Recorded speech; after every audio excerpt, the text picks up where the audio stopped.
সদায় পইচাৰ কাৰণে খালি বেয়া কাম কৰিব নাপায়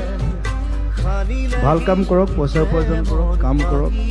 money will come money will run to you that's the thing পইচা দৌৰিব পিছত তখন হতে আপোনাক কেট লাগে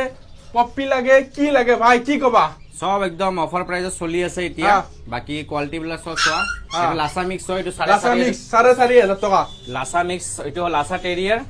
এটো তোমাৰ 5,000 টাকা আহিব 5,000 টাকা বাকি স্টাৰ্টিং আমাৰ তাৰ পৰা 3,500 ৰ পৰা স্টাৰ্টিং পাই যাব কালচাৰ স্পিচ কেট লাগিলে আপোনাৰ 8,500 ৰ পৰা স্টাৰ্টিং পাই যাব 8,500 টাকাৰ পৰা গিলে কেট পাই যাব পাৰ্সেন্ট কেট সব গিলে কেট কেট পাই যাব আৰু কেট দেখাই দিম মই মোৰ এখন দোকানত আপোনাৰ কেট আছে ডগস আছে সব দেখাই দিম জাস্ট দেখালো এখিনি স্টক আমাৰ এখিনিত আছে আৰু আপোনালোকক ভিডিওত নেক্সট ভিডিওত দেখাই আছো ধুনীয়া পাপি কেটস আৰু স্টক দেখাই আছো বাকি আৰু এইবিলাক যদি আপোনাৰ জোৰ পা কিনক অল নৰ্থ ইষ্টত হোম ডেলিভাৰি হৈ যাব স্ক্ৰিনত নম্বৰ দি আছে নে কি ক ভাই WhatsAppত হাইৰেক্ট যদি ফটো লাগে ভিডিও লাগে গোটা কিটা আপোনাক দি দিয়া নে কি ক ভাই শিওর সব দি দিয়া স্ক্ৰিনত নম্বৰ দি আছে আপোনাক কন্টাক্ট কৰক